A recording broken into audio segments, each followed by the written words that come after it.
హల్లెలూయా. దేవుని పరిశుద్ధ నామమునకు మహిమ కలుగునుగాక. మన ప్రభువును రక్షకుడైన యేసుక్రీస్తు ఉన్నతమైన నామంలో ఈ దినకాల సమయంలో దైవజనులు, అభిషక్తులు, మన ప్రియులు మరి రాజన్న గారి యొక్క కుటుంబంలో ఏర్పాటు చేయబడినటువంటి ఈ ప్రత్యేకమైనటువంటి కృతజ్ఞత కూడికకు, ఇంకొక మాటలో చెప్పాలంటే కృతజ్ఞత పండుగకు కూడి వచ్చినటువంటి అన్న నడిపిస్తున్నటువంటి ప్రియమైన సంఘ కుటుంబం అంతటికీ కూడా ప్రేమపూర్వకమైనటువంటి వందనాలు చెల్లిస్తూ ఉన్నాను. మరి ఇంతవరకు చక్కగా ప్రభువుని అనేక కీర్తనలతో స్తుతించుటకు, గణపరిచడానికి ప్రభు సహాయం చేసి ఉన్నాడు. దైవ సేవకులు కూడా దేవుడి కుటుంబ పక్షంలో ఏమేమి కార్యాలు చేశారో చక్కటి స్తుతి ఆరాధన ద్వారా మరొక పర్యాయము దేవుణ్ణి మహిమపరుస్తూ వచ్చారు. మరి ఈ దినాన ఈ స్థలంలో నిలవబడి దేవుని వాక్యాన్ని గనులైన మీ అందరితో కలిసి అల్పునైన నేను కూడా వాక్యాన్ని ధ్యానం చేసేదానికి, పంచుకునేదానికి నన్ను ప్రేమించి మంచి అవకాశాన్ని ఇచ్చినటువంటి దైవజనులు, మా ఆత్మీయ నాయకులు రాజన్న గారికి, లేలక్కకి, మన మధ్యలో ప్రియ తల్లి విజయలక్ష్మమ్మ గారు ఉన్నారు. అమ్మగారికి వందనాలు చెల్లిస్తూ ఉన్నాను. ఎప్పుడు కూడా ఈ కుటుంబానికి మేము రుణపడి ఉన్నాం. ఎందుకంటే వారు మా కోసం ప్రార్థన చేశారు. మేము ఈ స్థితిలో దేవుని సేవ చేయుటకు వారు కారణమయ్యారు. మరి ఒక మంచి ఆత్మీయ సంఘ సహవాస కుటుంబంలో వారు మమ్మల్ని పరిచయం చేసి రీతిగా మేమందరం కలిసి మరి కేర్ ఇండియా కుటుంబం ద్వారా దేవుని పనిలో, పరిచర్లో వాడబడేదానికి ఒక మంచి మార్గాన్ని మా కొరకు వారు తెరిచారు. ఈరోజు అన్నతో కలిసి మేమందరం ఒకే కుర్చీల్లో కూర్చొని ఉన్నామంటే మరి ఆయన ఎంతగా ప్రేమిస్తున్నాడో మనం అర్థం చేసుకోవచ్చు. ఈరోజు అనేక ప్రాంతాల్లో, అనేక పరిచర్యల్లో మరి విశ్వాసులుగానే ఉన్నారు, సేవకులుగానే ఉన్నారు. ఈరోజు విశ్వాసుల స్థాయిలో నుంచి లేపి పరిచారకుల స్థాయిలో నుంచి లేపి మరి సంఘ కాపరులుగా మరి సిద్ధపరిచి మరి అనేక ప్రాంతాల్లో దేవుని సువార్తను ప్రకటించుటకు, దేవుని రాజ్యాన్ని కట్టుటకు దేవుడు దైవ సేవకులను బలపరిచి వాడుకుంటున్నాడు. మరి దేవుడు మరి దైవజనులు రాజన్న గారి ద్వారా ఘనమైన సేవ అనేక ప్రాంతాల్లో జరిగిస్తూ ఉన్నాడు. అనేక కుటుంబాలు ఆత్మీయతలోనికి, రక్షణలోనికి, మరి దేవుని రాజ్యంలోనికి నడిపించబడతా ఉన్నాయి. మరి అనేక ప్రాంతాల్లో సంఘాలు కట్టబడతా ఉన్నాయి. సేవా పరిచర్య విస్తరింపబడతా ఉంది. సమస్త ఘనత, మహిమ మన దేవునికి మాత్రమే కలుగునుగాక. మరి ఇలాంటి పరిస్థితుల మధ్యలో కుటుంబంలో శోధనలు, వ్యతిరేకమైన పరిస్థితులు, అననుకూలమైన పరిస్థితులు, అనారోగ్య పరిస్థితులు, వీటన్నిటి మధ్యలో, ఈ పోరాటాల మధ్యలో దేవుడు తన సేవకుని ద్వారా తన పరిచర్యను జరిగిస్తూ వస్తూ ఉన్నాడు. మరి ఈరోజు నేను ఇక్కడ నిలబడతాడని, ఇక్కడికి వచ్చిన దాకా నాకైతే తెలియదు. అన్న మీరు మెసేజ్ చెప్పాల్సి ఉంటుంది అని అన్నాడు. కానీ డాడీ వస్తాడని నేను ఎక్స్పెక్ట్ చేశాను. తర్వాత ఇంకొక ఆప్షన్ ఏంటంటే జాషువా పాస్టర్ గారు ఉన్నారు. ఆయన ఖచ్చితంగా ఈ స్థానంలో ఉంటారని నేను ఎదురు చూసా. దైవ సేవకులకి రాగానే ఈరోజు మీరే నిలబడండి అని అన్న చెప్పాడు. ఇక మీ ముందు ఖచ్చితంగా ఈరోజు నిలబడేదానికి దేవుడు కృప చూపించాడు. హల్లెలూయా. మంచిది. రాగానే ఈ స్థలంలోనికి మరి మన ప్రియ చెల్లి జెస్సీ తన కన్నీటి సాక్ష్యాన్ని మన మధ్యలో పంచుకుంది. మనందరి కళ్ళల్లో నుంచి కన్నీళ్లను రప్పించింది. మరి తను కూడా ఎన్నో దినాలు ఈ కన్నీళ్ల సముద్రంలో ఆమె కొట్టుమెట్టులాడుతూ ఉండింది. చిన్న వయసులో, యవ్వన కాలంలో నా ఆరోగ్య పరిస్థితి ఏంటి అని ఒక ప్రక్క కృంగిపోతూ ఉంది. అదే సమయంలో తన కుటుంబం కూడా దైవజనులైనటువంటి రాజన్న కానీ లేలక్క కానీ వారు కూడా మనసులో ఎక్కడో ఒక మూల ఒక కృంగుదల ప్రతి తల్లిదండ్రులకు ఖచ్చితంగా ఉంటుంది. మరి ఇలాగని ఒక విషయం తెలిసిన వెంటనే దైవ సేవకులు మేమందరం కూడా ఒక స్పిరిచువల్ ఒక టీమ్గా, ఒక ఆత్మీయ సహవాసంగా మేమందరం ఒక బృందంగా ప్రతి మాసము మా ఆత్మీయ నాయకులు సూచించిన రీతిగా ఉపవాస ప్రార్థనలు కలిసి ప్రార్థన చేస్తూ ఉంటాం. మొట్టమొదటిగా అన్న మా అందరూ చెప్పారు, ఇలాగ పాపకి ఇలాగ ఉంది, మీరు అందరూ ప్రార్థన చేయండి అని చెప్పినప్పుడు నిజంగా మేము అందరం కూడా మొదటగా చాలా బాధపడ్డాం. అయినా కూడా దైవ సేవకుల కుటుంబంలో ఈ శోధనలు ఖచ్చితంగా వస్తూ ఉంటాయి.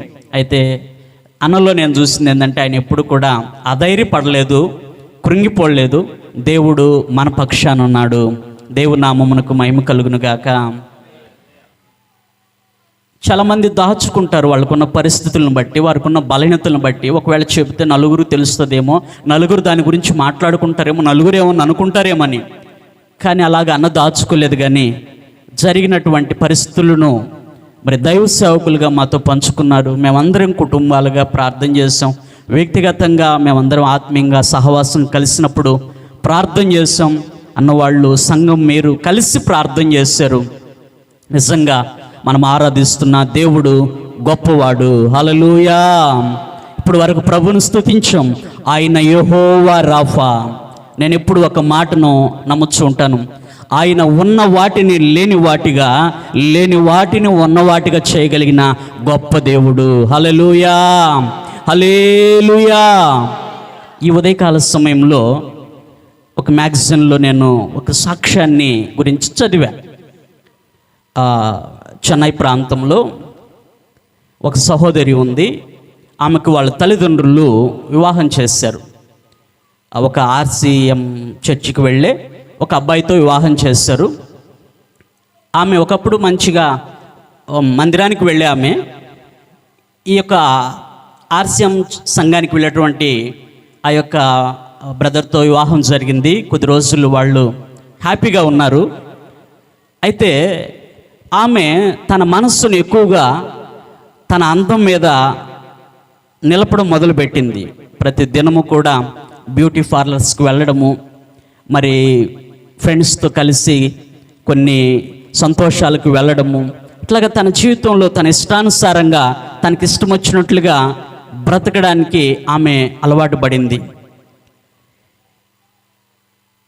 ఆమెకు మంచి ఉద్యోగం వచ్చింది, మంచి శాలరీ కూడా ఆమె తెచ్చుకుంటూ ఉంది. కుటుంబం అంతా సాఫీగా జరిగిపోతూ ఉంది. ఒకరోజు ఆమె పండుకొని ఉన్నప్పుడు ఆమెకు ఒక కలగానో ఒక దర్శనంగానో వచ్చింది.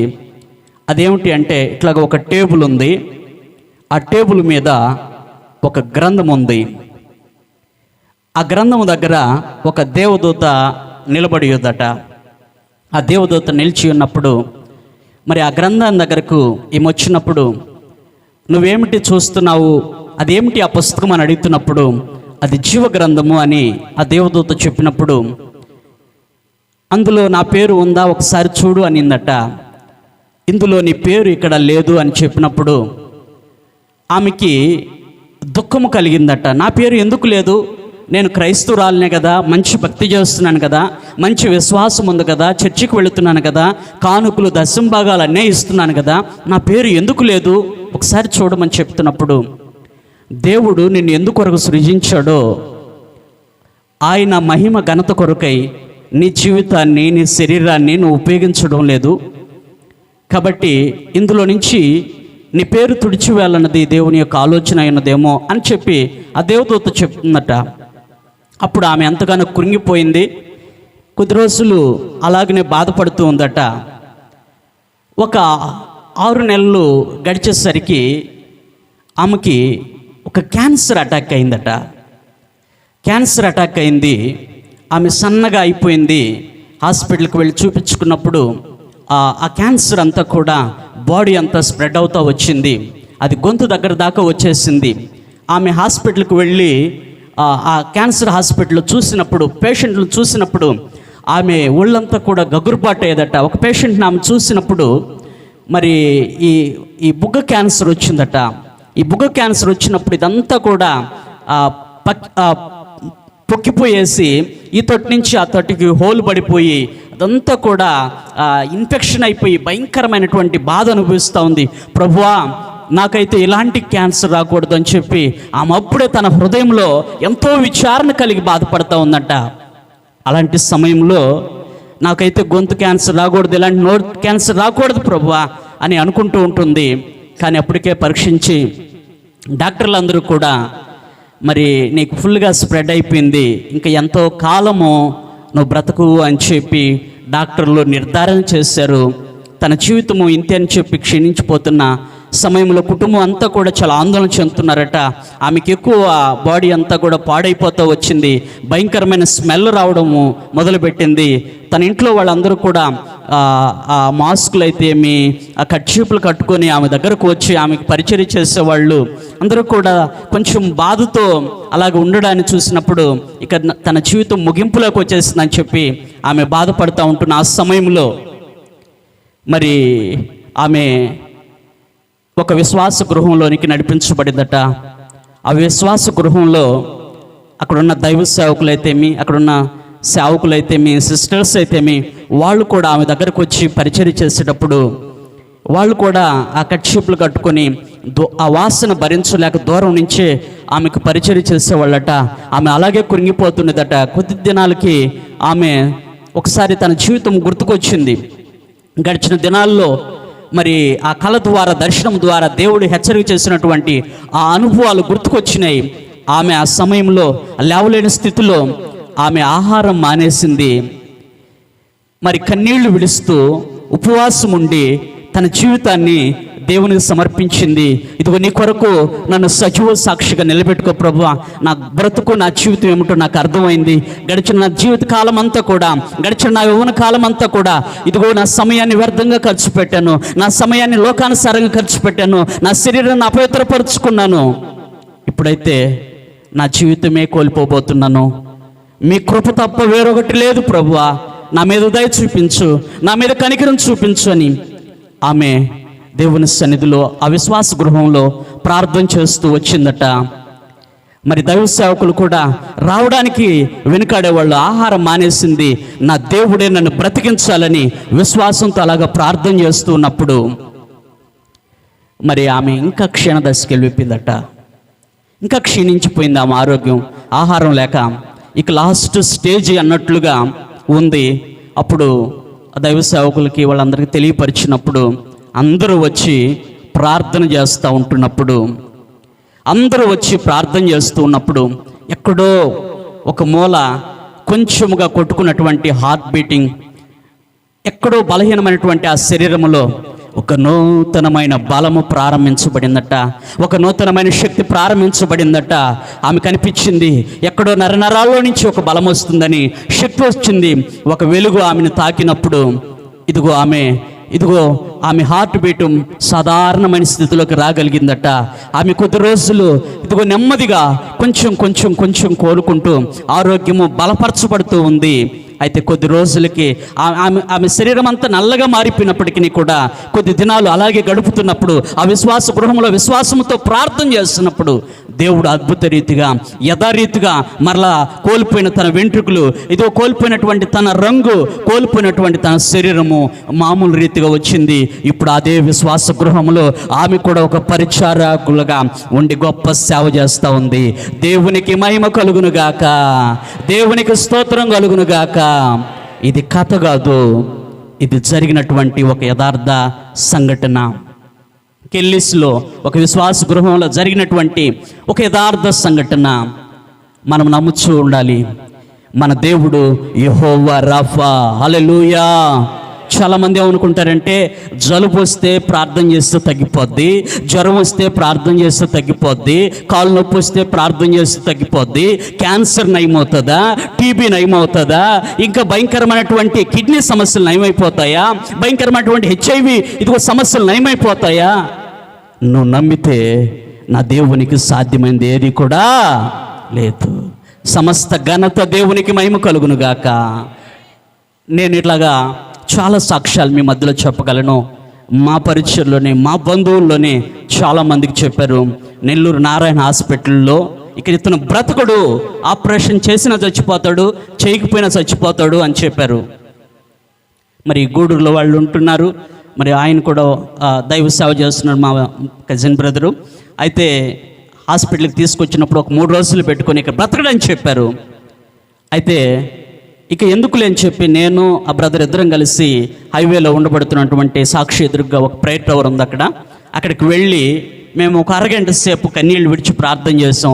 ఇతను ఇంకా రక్షణ పొందుకోలేదు ప్రభువా, ఇది బాప్తిస్మం తీసుకోలేదు, ఇప్పుడు చనిపోతే నరకానికి వెళ్తాడు, మీ నామానికి మీరు మహిమ తెచ్చుకోండి, తన జీవితంలో ఒక్క కార్యం చేయండి ప్రభువా, మీ కృప చూపించండి ప్రభువా అని అతని కొరకు నేను మొదట ప్రార్థన చేశాను. తర్వాత బ్రదర్ ప్రార్థన చేస్తాడు. ఇద్దరం ఒక గంట సేపు దాకా కన్నీళ్లు విడిచి ప్రార్థన చేస్తాం.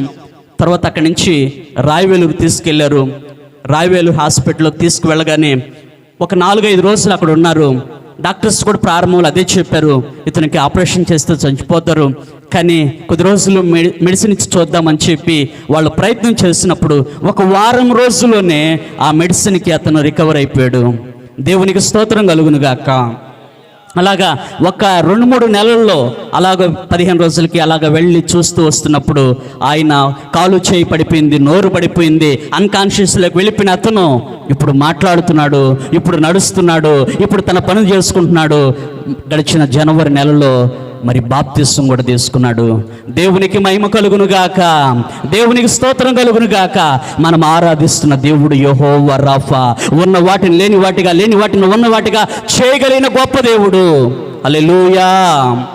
మరి జెస్సీ కన్నీళ్లు కార్చి లాస్ట్లో ఒక మాట అనింది, నా జీవితంలో దేవునికి మహిమ కలగాలి, నేను దేవుని పనిలో, దేవుని పరిచర్లో దేవుడు నన్ను వాడుకోవాలి, నాకు అవసరం ఇంకనూ ప్రార్థన చేయండి, నా ఆరోగ్యం కొరకు ఇంకనూ ప్రార్థన చేయండి అని మరి చెల్లి మాట్లాడుతున్నప్పుడు నిజంగా అది మనందరి జీవితాల్లో దేవుడు ఆ బిడ్డ జీవితంలో చేసిన మేలును బట్టి ఎంతైనా కృతజ్ఞతాస్తుతులు చెల్లించవలసిన వారమైనాం.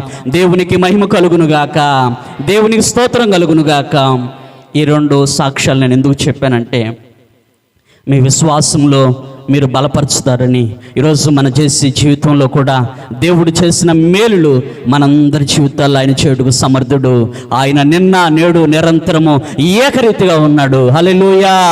ఆయన పొందిన దెబ్బలలో మనకు ఆరోగ్యము, ఆయన గాయాలలో మనకు స్వస్థత ఉంది. నువ్వు నమ్మితే దేవుని కార్యాలు చూస్తావు, దేవుని మహిమను చూస్తావు, ఆయన ద్వారా ఆశ్చర్యమైన కార్యాలను నువ్వు అనుభవిస్తావు. దేవునికి స్తోత్రం కలుగునుగాక.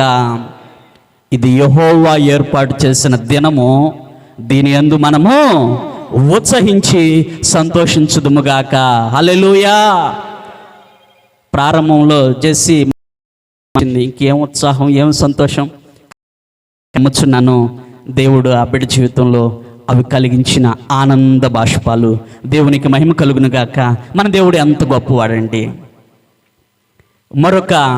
మనం ఉత్సహించి సంతోషించడానికి మరొక మెయిన్ కారణం మన మ్యూజిక్ సిస్టర్ ఎవరు, మెర్సీ.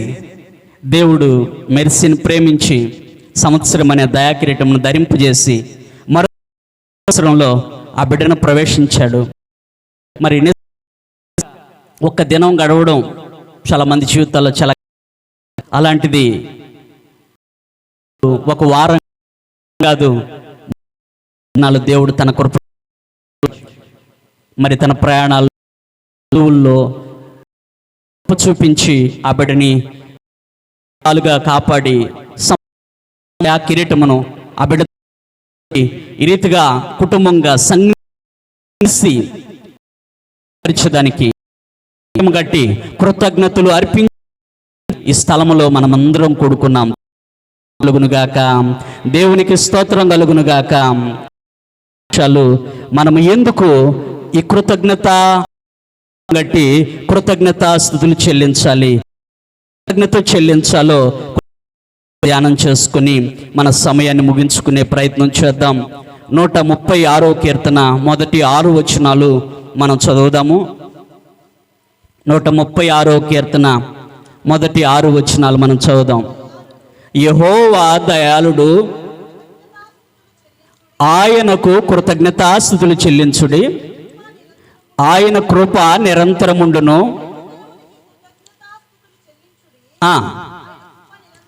ఆయన కృప నిరంతరముండును. ఆయన కృప నిరంతరముండును, ఆయన కృప నిరంతరముండును, ఆయన కృప నిరంతరముండును,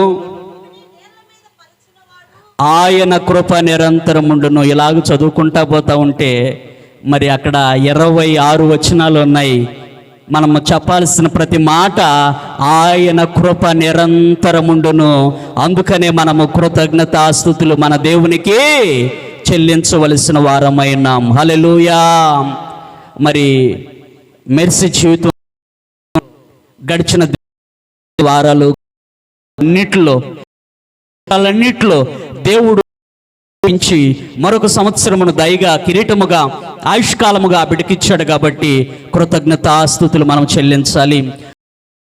జెస్సీ జీవితంలో కూడా ఇంతవరకు ఆ బిడ్డ చదువులు, ఆరోగ్య విషయంలో దేవుడు ఎంతగానో తోడై ఉన్నాడు. చదువుల్లో కూడా మంచి ఉన్నతమైన స్థితిలోకి వెళ్ళేదానికి దేవుడు సహాయం చేస్తున్నాడు. ఈ కుటుంబంలో ఎన్నో గొప్ప కార్యాలు చేస్తున్నాడు. ఆయనకు కృతజ్ఞతాస్తుతులు చెల్లించేదానికి ఈరోజు మనము కృతజ్ఞత అనే ఒక బలిపీఠాన్ని కట్టి బలులు అర్పించేదానికి మనం ఈ స్థలములో ఉన్నాం. దేవునికి స్తోత్రం కలుగును గాక. ఎందుకు మనము కృతజ్ఞతలు చెల్లించాలి? మొట్టమొదటిగా మరి 139వ కీర్తన 13, 14 వచనాలు చదువుదామా?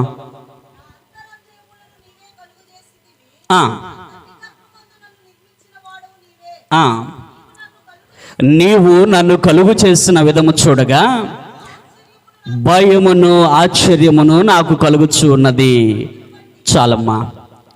ఇక్కడ 139వ కీర్తనలో 13, 14 వచనాల్లో మనం చూస్తున్నప్పుడు ఎందుకు మనము కృతజ్ఞతాస్తుతులు మన దేవునికి చెల్లించాలి అంటే, మొట్టమొదటిగా మనల్ని కలుగు చేసినటువంటి విధానాన్ని బట్టి మన దేవునికి కృతజ్ఞతాస్తుతులు చెల్లించాలి. కీర్తనాకారుడు అంటున్నాడు, అయ్యా నీవు నన్ను కలుగు చేసిన విధము చూడగా ఆశ్చర్యమును భయమును కలుగుచున్నది. నిజంగా మానవుని శరీరమును ఎంత అందంగా దేవుడు కలుగు చేశాడు. మానవుని చూసిన వెంటనే మనకు దేవుడు అర్థమవ్వాలి. దేవుడట సమస్త సృష్టిని తన నోటి మాటతో కలుగు చేశాడు. లెట్ ఇట్ బి, కలుగునుగా కనగానే ఈ సృష్టి అంతా ఉనికిలోకి వచ్చింది. కానీ మానవుని మాత్రము నేల మట్టితో నరుణ్ణి నిర్మించి తన పోలికలో తన స్వరూపములో తన కొరకు నిర్మించుకున్నాడు. దేవునికి స్తోత్రం కలుగునుగాక. మానవుణ్ణి కలుగు చేసినటువంటి విధము చూస్తున్నప్పుడు నిజముగా భయము ఆశ్చర్యము కలుగుతుంది. యోబు గ్రంథము 10వ అధ్యాయము 8వ వచనంలో ఒక మాట చదవండి. యోబు గ్రంథము 10వ అధ్యాయము 8వ వచనం. నీ హస్తములు నాకు అవయవ నిర్మాణములు చేసి నన్ను రూపించున్నను. ఆమేన్. Praise the Lord. హల్లెలూయా. ఆయన హస్తములట మనకు అవయవ నిర్మాణములను కలుగు చేసి ఉన్నాయట. కాబట్టి మన శరీరంలో ఉన్న ప్రతి భాగము, ప్రతి ఆర్గాను ఆయనకి బాగా తెలుసు. ఏది రిపేర్ అయినా ఎలాగ చేయాలో మనం ఎవరి వద్దకు వెళ్ళాలంటే స్పెషలిస్ట్ దగ్గరకు వెళితే అది జరగదు. మరి MBBS చదివిన తర్వాత ఏ కోర్సులో స్పెషలిస్ట్ కావాలనుకుంటున్నారో వాళ్ళు ఆ కోర్సు తీసుకుంటారు. మరి స్త్రీలకు సంబంధించి గైనకాలజిస్ట్ గాను, మరి కాళ్ళకి చేతులకి ఎముకలకు సంబంధించి ఆర్థోపెడిక్ గాను, మరి ఈ పంటికి సంబంధించి డెంటల్ గాను, ఇట్లాగా ఒక్కొక్క శరీరంలో కిడ్నీ, లివరు, ఊపిరితిత్తులు, ఇంకా ఎన్ని అవయవాలు ఉన్నాయో అన్ని అవయవాలకి స్పెషల్ డాక్టర్స్ ఉన్నారు. కానీ అన్నిటికంటే పరమవైద్యుడు మనం ఆరాధిస్తున్న దేవుడు. హల్లెలూయా. ఆయన యెహోవా రాఫా. ఆయన హస్తములు మన ప్రతి అవయవాన్ని కలుగు చేసి ఉన్నాయి. ఆయనకు తెలియకోకుండా ఏది డ్యామేజ్ కాదు. కొన్నిసార్లు ఆయన మన శరీరంలోనికి బలహీనతలను అనుమతిస్తున్నాడు. ఆయన కొన్నిసార్లు శోధనలు అనుమతిస్తున్నాడు, కొన్నిసార్లు పరీక్షలు అనుమతిస్తూ ఉంటున్నాడు. తర్వాత మనల్ని శుద్ధమైన సువర్ణంగా మార్చేదానికే. కాబట్టి ఎందుకు మనము కృతజ్ఞతాస్తుతులు చెల్లించాలి అంటే, ఆయన మనల్ని కలుగు చేసిన విధమును బట్టి మన దేవునికి మనం కృతజ్ఞతాస్తుతులు చెల్లించాలి.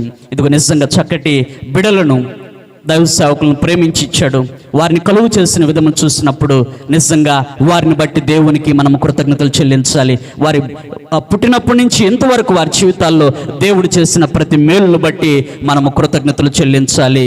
రెండవది, ఎందుకు మనము కృతజ్ఞతాస్తుతులు చెల్లించాలి అంటే యోహాను సువార్త 11వ అధ్యాయము 41వ వచనం చదువుదామా. యోహాను సువార్త 11వ అధ్యాయము 41వ వచనం.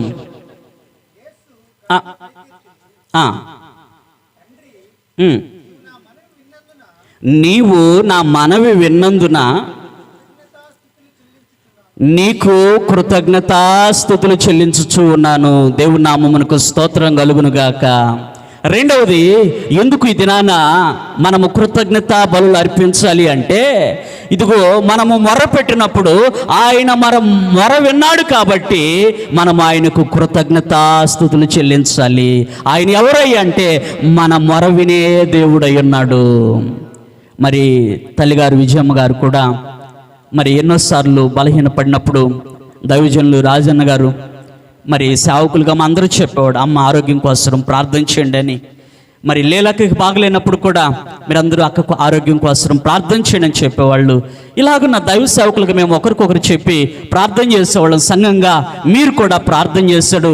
ఆయన మనందరి ప్రార్థన విని, మన మొర విని, ఇదిగో ఆయన స్వస్థపరిచే దేవుడు కాబట్టి, ఆయన ప్రార్థన ఆలకించే దేవుడు కాబట్టి ఆయనకు మనం ఏం చెల్లించాలట?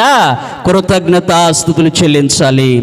ద్వితీయోపదేశకాండము 26వ అధ్యాయము 7వ వచనంలో ఒక మాట చదువుదాం.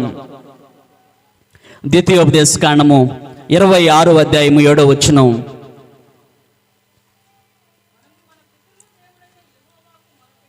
మనము మన పితరుల దేవుడైన యెహోవాకు మొరపెట్టినప్పుడు యెహోవా మన మొరని విని మన బాధను ప్రయాసమును మనకు కలిగిన హింసను చూసెను. యెహోవా బాహుబలము వలనను తన చేతి వలనను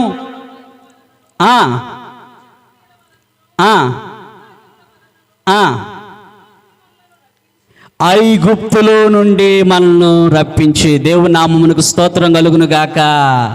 మన పితరుల దేవుడైన యెహోవాకు మనము మొర పెడితే, మన పితరులైనటువంటి ఇశ్రాయేలు ఎలాగైతే ఐగుప్తు దేశంలో బానిసత్వములో వెట్టి చాకిరి అనుభవిస్తున్నటువంటి పరిస్థితుల్లో వారు మొర పెట్టగా వారు మొర విని వారిని విడిపించుటకు ఆయన దిగి వచ్చాడట. దేవునికి స్తోత్రం కలుగును గాక. అందుకనే మన దేవునికి మనము కృతజ్ఞతాస్తుతులు చెల్లించాలి. ముందుకు వెళదాం. మూడో విషయము, ఎందుకు మన దేవునికి మనము ఈ బలిపీఠం మీద కృతజ్ఞతాస్తుతులు చెల్లించాలి అంటే 136వ కీర్తన 25-26 వచనాలు చదువుదాం. 136వ కీర్తన 25-26 వచనాలు. సమస్త జీవులకును ఆయన ఆహారం ఇచ్చుచూ ఉన్నాడు, ఆయన కృప నిరంతరముండును. దేవునికి స్తోత్రం కలుగును గాక. సమస్త జీవరాశులకు, సమస్త జీవులకు ఆయన ఏం కలుగు చేస్తున్నాడట? ఆహారాన్ని కలుగు చేస్తున్నాడు. ప్రతిరోజు మంచి ఆహారము మనకు ఆయన ఇచ్చి మనల్ని పోషిస్తున్నాడు కాబట్టి మనము మన దేవునికి ఏం అర్పించాలట? కృతజ్ఞతాస్తుతులు చెల్లించాలి. మరి మన గురించి ప్రభు చెబుతున్న మాట ఏంటో తెలుసా? మీరు ఆకాశ పక్షుల కంటే శ్రేష్టమైన వారు. పిల్లరా, మనం ఎందుకు ఈ దినాన కృతజ్ఞతాస్తుతులు చెల్లించాలంటే, ప్రతి దినము కూడా మన అనుదిన ఆహారము మనకు అనుగ్రహించి ఆయన మనల్ని పోషిస్తున్నాడు కాబట్టి ఆయనకు మనము కృతజ్ఞతాస్తుతులు చెల్లించాలి. ఇదిగో శారీరకంగా మంచి బ్రేక్ఫాస్ట్ మనం చేస్తున్నాం, మంచి భోజనం, మంచి డిన్నర్, ఉదయకాల సమయంలో, మధ్యాహ్నంలో, రాత్రి వేళలో మంచి ఆహారము ద్వారా మన ప్రాణాత్మ దేహాలను మనము తృప్తిపరచుకుంటూ ఉంటున్నాం పిల్లరా. అదే రీతిగా ప్రతి దినము కూడా మనము ఆత్మీయంగా బలపడేదానికి మన డైలీ బ్రెడ్, మన అనుదిన ఆహారం అనేటువంటి దేవుని వాక్యం ఇచ్చి ఆయన మనల్ని పోషిస్తున్నాడు కాబట్టి మనము ఆయనకు కృతజ్ఞతాస్తుతులు చెల్లించాలి. ఈరోజు మనం ఆత్మీయంగా సత్యన స్థితిలో ఉండే వాళ్ళము. ఈరోజు నిత్యము మనం ఆత్మీయంగా ప్రభుని స్తుతిస్తున్నాం, ప్రభుని ఆరాధిస్తున్నాం, ప్రభుని మహింపరుస్తున్నాం అంటే కారణము ఈరోజు మనము అనుదిన ఆహారము ద్వారా ఆత్మ సంబంధమైన బలం పొందుకుంటున్నాం. మేము నెల నెల మాసము మా ఆత్మీయ తండ్రి ద్వారా మరి ఆయన పాద సన్నిధిలో, ప్రభు పాద సన్నిధిలో కూర్చొని దేవుని వాక్యాన్ని నేర్చుకుంటూ మేము బలం తెచ్చుకుంటాం.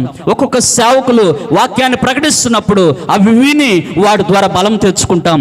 దేవుని వాక్యాన్ని మనం చదువుతున్నప్పుడు దాని ద్వారా మన ఆత్మీయ జీవితము బలపరచబడతా ఉంది. అందుకనే కృతజ్ఞతాస్తుతులు మనము చెల్లించాలి. పిల్లరా, మన దేవుడు జాలి, దయ, కనికరం కలిగిన వాడు. ఆయన ఎవ్వరికి అన్యాయస్తుడు కాదు. ఇలాగ ప్రార్థనలు గడుపుతున్నప్పుడు ఆయన 5,000 మందికి ఆహారాన్ని పంచిపెట్టాడట. చూసారా, ఈరోజు మన పట్ల ఆయన ఎంతగానో కనికరం కలిగిన వాడై ఉన్నాడు. అందుకనే మనము కృతజ్ఞతాస్తుతులు చెల్లించాలి. 4వ విషయాన్ని మనం చూద్దాం. మొదటి దినవృత్తాంతముల గ్రంథము 29వ అధ్యాయము 12-13 వచనాలు చదువుదామా. మొదటి దినవృత్తాంతముల గ్రంథము 29వ అధ్యాయము 12-13 వచనాలు. ఐశ్వర్యమును గొప్పతనమును నీ వలన కలుగును, నీవు సమస్తమును ఏలువాడవు. ఆమేన్, హల్లెలూయా. మనము ఎందుకు కృతజ్ఞతాస్తుతులు చెల్లించాలి అంటే 4వదిగా మనకు ఐశ్వర్యాన్ని, గొప్పతనాన్ని మన దేవుడు కలిగిస్తూ ఉన్నాడు కాబట్టి, అవి ఆయన దానము కాబట్టి మనము ఆయనకు కృతజ్ఞతాస్తుతులు చెల్లించాలి. ఈరోజు ఇక్కడికి వచ్చినప్పుడు నాకు గుర్తొచ్చేది, మేము బైబిల్ కాలేజీకి వెళ్తున్నప్పుడు ఇక్కడ చిన్న ఒక సిమెంట్ గోడలతో కట్టి దానిపైన కొంచెం చిన్న పాకేసి ఉండేది పైన. తర్వాత కొద్ది రోజుల తర్వాత రేకులు వేశారు. ఈరోజు ఒక మంచి మరి బిల్డింగ్ని కట్టుకునేదానికి దేవుడు కృప చూపించాడు. ఒకప్పుడు మరి వెళ్ళేదానికి వాహనాల విషయంలో చూసినప్పుడు చిన్న పాత బజాజ్ చతక్ బండి అన్న వాడేవాడు. దానికి ఒక టైర్ ఉండేది.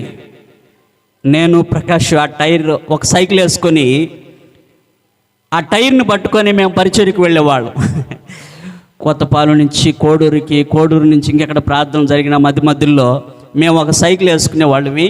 ఆ టైర్ని పట్టుకొని ఆ సైకిల్ వేసుకొని ఆ సైకిల్ మీద పోతూ ఉండేవాళ్ళం అంట, తొక్కకుండా.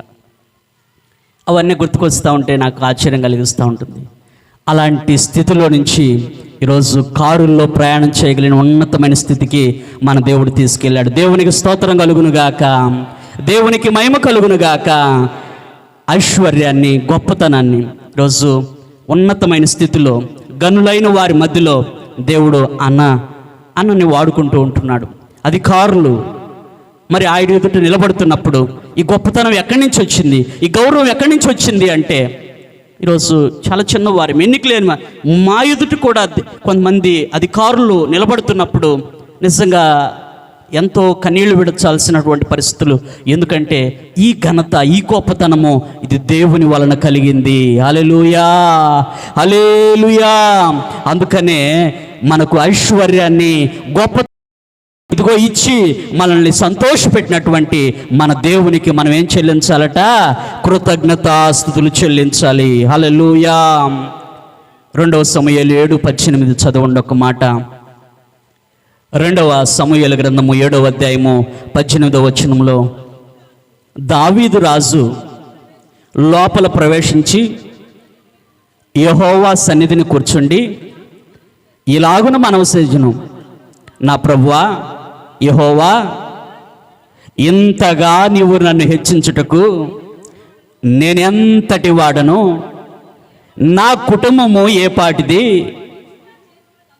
అమ్మా, ఇంత హెచ్చుగా చేసినదంతయు నీ దృష్టికి కొంచెమై మానవుల పద్ధతిని బట్టి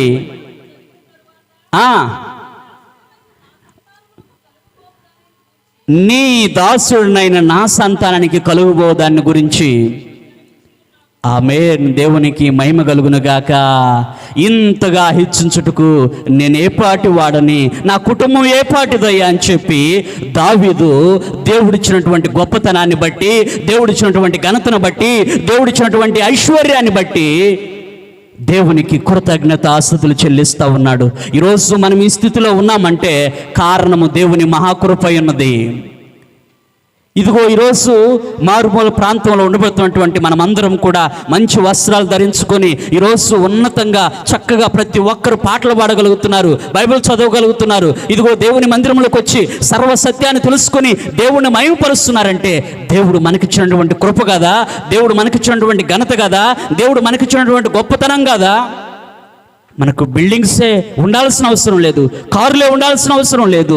మనం ఏ స్థితిలో ఉన్నామంటే అది దేవుడిచ్చినటువంటి కృప, ఆయన గొప్పతనమై ఉన్నది. దేవునికి స్తోత్రం కలుగునుగాక. అందుకనే మనము కృతజ్ఞతాస్తుతులు మనము చెల్లించవలసిన వారమై ఉన్నాము. ఇంకొక మాటను మనం ధ్యానం చేసుకుందాం. ఎందుకు మనము కృతజ్ఞతాస్తుతులు చెల్లించాలి? కొలస్సీ పత్రిక 2వ అధ్యాయము 6-7 వచనాలు మనం చూద్దాం. కొలస్సీ పత్రిక 2వ అధ్యాయము 6-7 వచనాలు చదువుదాం. కావున మీరు ప్రభువైన క్రీస్తు యేసును అంగీకరించిన విధముగా ఆయన యందు వేరుపారిన వారై మా ఇంటి వలె కట్టబడుచు మీరు నేర్చుకొనిన ప్రకారము విశ్వాసమందు స్థిరపరచబడుతూ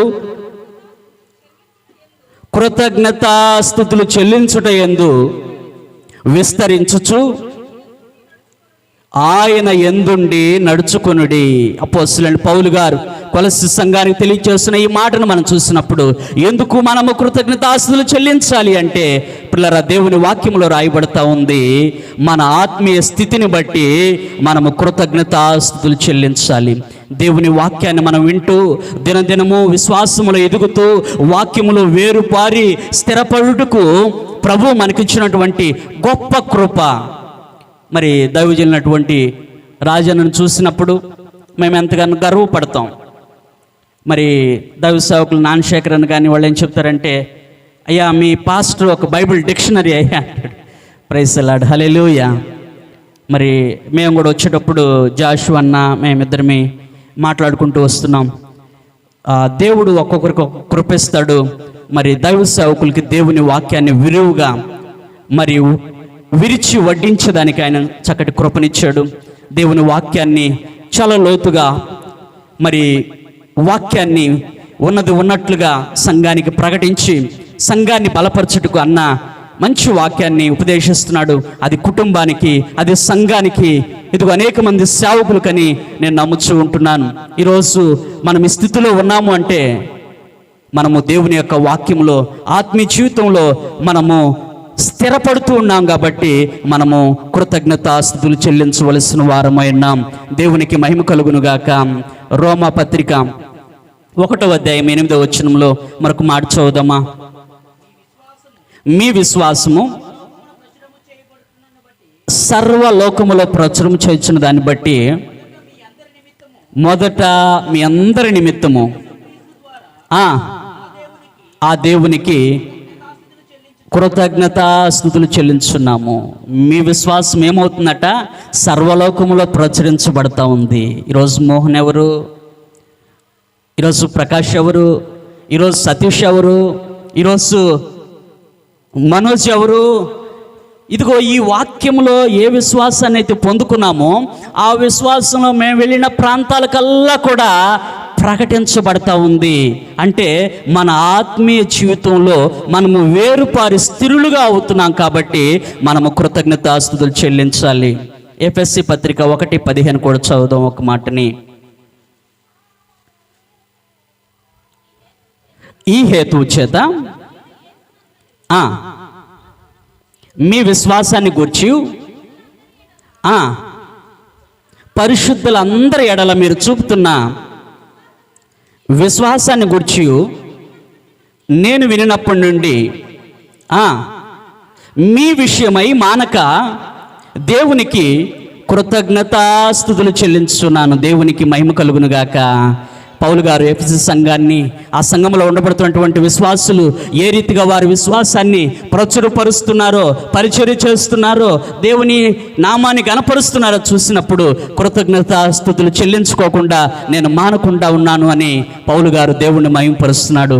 ఎందుకు మనము కృతజ్ఞతాస్తుతులు చెల్లించాలి అంటే మన ఆత్మీయ స్థితిని బట్టి మనము కృతజ్ఞతాస్తుతులు చెల్లించాలి. ఈరోజు జనరల్గా జెస్సీని చూసినప్పుడు ఆ బిడ్డ విశ్వాసంతో దేవుడు చేసిన కార్యాన్ని బట్టి కన్నీళ్లు విడిచి సాక్ష్యాన్ని చెప్పినప్పుడు నిజంగా ఆ బిడ్డ దేవుని వాక్యంలో స్థిరపడి వేరుపడుతుంది. నేను ప్రభు మహిమ కొరకై వాడబడాలి, ప్రభు నన్ను బలపరిచి వాడుకోవాలి, నా కొరకు ప్రార్థించండి అని చెప్పినప్పుడు నిజంగా ఆ బిడ్డ దేవుని విశ్వాసంలో స్థిరపడింది కాబట్టి ఆ మాటలు ఆమె చెప్పగలుగుతూ ఉంది. దేవునికి స్తోత్రం కలుగునుగాక. మరొక విషయాన్ని చెప్పి నేను ముగించేస్తానికి ప్రయత్నం చేస్తున్నాను. 1 కొరింథీయులకు రాసిన పత్రిక 1వ అధ్యాయము 4వ వచనాన్ని చదువుదాం. 1 కొరింథీయులకు రాసిన పత్రిక 1వ అధ్యాయం 4వ వచనం. క్రీస్తు యేసునందు మీకు అనుగ్రహించబడినటువంటి దేవుని కృపను చూసి మీ విషయమై ఆ దేవునికి ఎల్లప్పుడూ కృతజ్ఞతాస్తుతులు చెల్లించుచు ఉన్నాను. దేవునికి మహిమ కలుగునుగాక. పిల్లరా, ఆరోదిగా ఎందుకు మనము బలిపీఠము కట్టి ఈ దినాన కృతజ్ఞతాస్తుతులు, కృతజ్ఞత అర్పణలు అర్పించాలి అంటే ఇక్కడ మనము దేవుని వాక్యంలో చూస్తూ ఉంటున్నాము. ఆయన మన పట్ల చూపించినటువంటి కృపకై కృతజ్ఞతాస్తుతులు చెల్లించాలి. హల్లెలూయా. ఈరోజు మనం ఏమై ఉన్నామో అది దేవుని కృప. ఈరోజు నిజంగా ఈ కుటుంబాన్ని చూసినప్పుడు దేవుడు ఉన్నతమైన స్థితిలో నిలవబెట్టాడు. మరి తల్లిగారు విజయమ్మ గారి యొక్క కుటుంబాన్ని, కుటుంబ సభ్యులు అందరం చూసినప్పుడు అందరూ కూడా ప్రతి ఒక్కరూ గవర్నమెంట్ జాబ్స్లో మంచి మంచి స్థానాల్లో వారందరూ కూడా ఉన్నారు. అయితే ఆ కుటుంబంలో మరి దైవజనులైనటువంటి రాజన్న గారు ప్రత్యేకించబడి మరి దేవుని సేవను ఆయన జరిగిస్తూ ఉంటున్నాడు. ఈరోజు ఈ సేవలోనికి రావడం, ఈ యాజక సేవను జరిగించడం అన్నది దేవుడిచ్చినటువంటి కృప. ఇది అందరికీ రాదు. సహజంగా ఇక్కడ ఉండబడుతున్నటువంటి మీ అందరికీ మేము ఇక్కడ వచ్చింది కాదు, ఇది మేము నమ్ముతున్నాం. ఇది దేవుడు అనుగ్రహించినటువంటి కృప. మరి రాజన్నను ప్రేమించి 3 చక్కటి కుమార్తెలను దేవుడిచ్చాడు. మరి బ్లెస్సీ, జెస్సీ, మెర్సీ, 3కి దేవుడిచ్చినటువంటి టాలెంట్స్ని చూసినప్పుడు, కృప చూసినప్పుడు దేవుణ్ణి మహిమపరచవలసిన వారమైన పిల్లరా. ఆ బ్లెస్సీ, జెస్సీ వాళ్ళిద్దరూ చాలా చక్కగా మరి పాటలు పాడే కృపను దేవుడు వారికి ఇచ్చాడు. మంచి జ్ఞానాన్ని దేవుడు వారికి ఇచ్చాడు. మెర్సీకి కూడా చక్కగా వాయిద్యాలు వాయించే ఆ కృపను దేవుడిచ్చాడు. చదువులో కూడా చక్కటి జ్ఞానం ఇచ్చాడు. ఈ స్థితిలో వారు ఉన్నారు అంటే, ఇలాంటి తలాంతులు వారు కలిగి ఉన్నారంటే అది దేవుని కృప. దేవుడు మనకిచ్చినటువంటి మరి యవ్వన కాలంలో వారు రక్షణ పొందుకున్నారు. దేవుని సన్నిధిలో, దేవుని పరిచర్యలో మరి వారు ఎదుగుతూ ఉంటున్నారు. ఇది దేవుని కృప. అందుకనే ఆయన మన పట్ల చూపిన కృపను బట్టి ఈరోజు మనము కృతజ్ఞతాస్తుతులు చెల్లించుటకు ఈ స్థలంలో కూడి ఉన్నాం. దేవునికి మహిమ కలుగునుగాక. మరి నేను చాలామంది వాక్యాన్ని చెబుతున్నప్పుడు వారి ప్రక్క చేరి మరి ట్రాన్స్లేషన్ చేస్తున్నటువంటి దైవ సేవకుల గురించి విన్నప్పుడు, నేను కొన్ని ప్రాంతాల్లోకి వెళ్ళినప్పుడు అక్కడ కూడా నేను అనుకునేవాడిని, ఇక్కడ రాజన్న వచ్చి ట్రాన్స్లేషన్ చేస్తుంటే చాలా బాగున్నా అనిపించేది. చాలాసార్లు నేను అనుకున్నాను, నా మీటింగ్స్కి వెళ్ళినప్పుడు ఒకసారి అయినా అన్నని ఇక్కడ తీసుకెళ్ళి ఇక్కడ ట్రాన్స్లేషన్ చేపిస్తే బాగున్నాం. ఎందుకంటే పెద్ద పెద్ద సభలు, గొప్ప గొప్ప సేవకులు, కేరళ ఆ ప్రాంతాల నుంచి దైవ సేవకులు వచ్చి వాళ్ళు వాక్యం చెబుతున్నప్పుడు వాళ్ళకి తెలుగులో తర్జుమా చేస్తున్నప్పుడు అవి మాకు కరెక్ట్గా చేరకపోవడాన్ని బట్టి కొంచెం బాధ అనిపించేది. ఇట్లాంటి గొప్ప దైవ సేవకులు కలిగి ఉన్నందుకు నిజంగా ఆయనకి దేవుడిచ్చినటువంటి కృపను బట్టి కృతజ్ఞతాస్తుతులు చెల్లిస్తున్నాను. హల్లెలూయా, హల్లెలూయా. ఆయన మన పట్ల చూపించినటువంటి కృప కొరకై కృతజ్ఞతలు చెల్లించాలి. 2 కొరింథీ 12:9 చదువుదాం. 2 కొరింథీ 12:9. అందుకు నా కృప నీకు చాలును, బలహీనత యందు నా శక్తి పరిపూర్ణమవుతున్నదని ఆయన నాతో చెప్పెను. హల్లెలూయా. పిల్లరా, నా కృప నీకు చాలు. దేవుడి కుటుంబానికి తన కృప చూపిస్తున్నాడు. ఇదిగో జెస్సీకి తన కృప చూపిస్తున్నాడు. మా నువ్వు అధైర్యపడద్దు, కృంగిపోవద్దు, నా కృప నీకు చాలు. ఈరోజు ఎంతమంది అయితే అధైర్యపడుతున్నారు, కృంగిపోతున్నారు, బలహీనపడుతున్నారు, ప్రభు చెప్తున్నాడు, నా కృప మీకు చాలు. మీ బలహీనతలు యందు నా బలము పరిపూర్ణమవుతుంది. దేవునికి మహిమ కలుగునుగాక. కాబట్టి చివరిగా ఒక మాట చూపించి నేను వాక్యాన్ని ముగిస్తాను. 75వ కీర్తన మొదటి వచనాన్ని చదువుదాం. 75వ కీర్తన మొదటి వచనం. దేవా, మేము నీకు కృతజ్ఞతాస్తుతులు చెల్లించున్నాము. నీవు సమీపంగా ఉన్నావని కృతజ్ఞతాస్తుతులు చెల్లించున్నాము. నరులు నీ ఆశ్చర్యమైన కార్యాలను వివరించదురు. ఇంకొక మాట కూడా చదువుదాం. 45వ కీర్తన 17వ చరణం. 45వ కీర్తన 17వ చరణం. తరములన్నిటిను నీ జ్ఞాపకముండును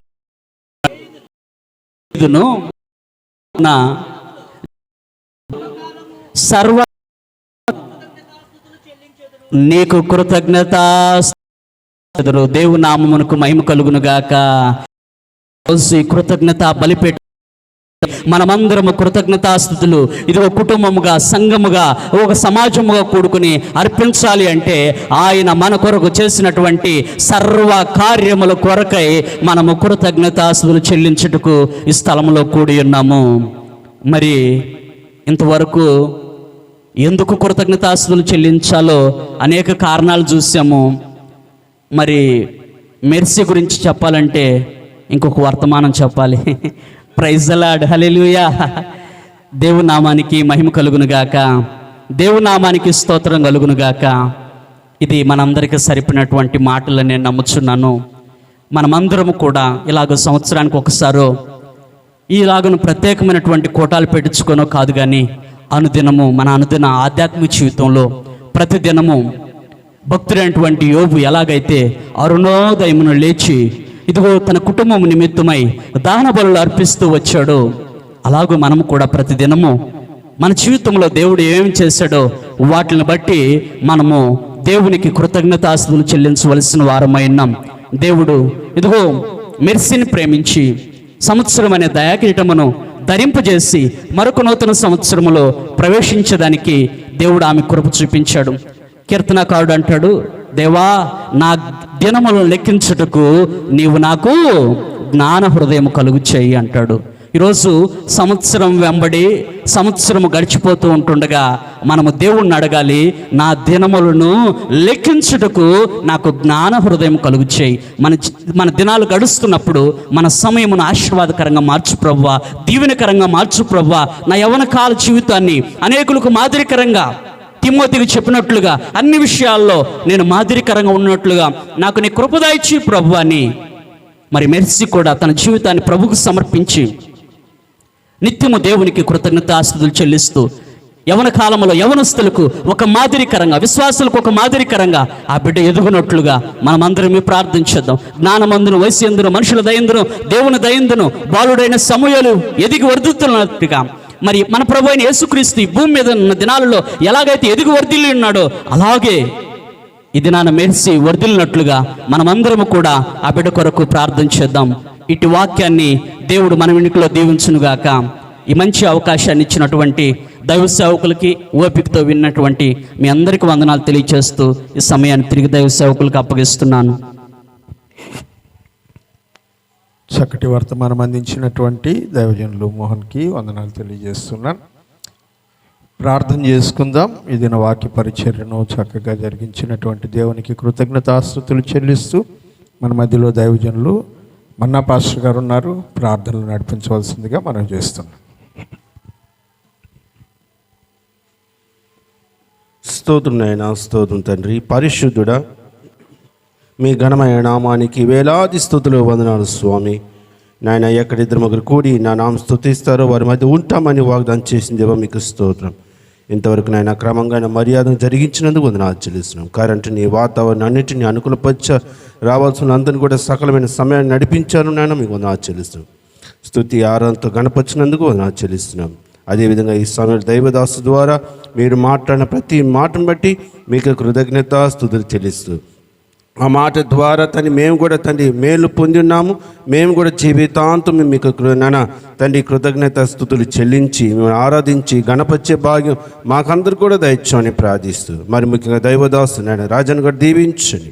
మీరు చేసిన మేలును బట్టి కూడా వందనాలు చెల్లిస్తున్నాం తండ్రి. అదేవిధంగా మెర్సిని కూడా దీవించమని, నాన్న బ్లెస్సింగ్ కూడా దీవించమని నాన్న మీకు ఇస్తుంది. తల్లిని, చెల్లిని, తమ్ముడు కుటుంబాలని నాన్న తల్లి ఇచ్చిన ప్రతి సంఘాలు కూడా దీవించమని ప్రార్థిస్తూ, నాన్న ఆయుష్ను, ఆరోగ్యాన్ని కుటుంబానికి నిండుగా కలగొచ్చమని ప్రార్థిస్తూ, మీకే స్తుతి, ఘనత, మహిమ, ప్రభావం చెల్లించుకొని ప్రార్థిస్తూ, వాక్యం అందించిన దైవదాసుడు నాయన మోహన్ కూడా దీవించను, వచ్చిన ప్రతి ఒక్కరిని కూడా దీవించమని, దైవదాసును దీవించమని ప్రార్థిస్తూ యేసు నామములో ప్రార్థిస్తున్నాము తండ్రి. ఆమేన్. ఆమేన్. ప్రియులరా, ఈ సమయం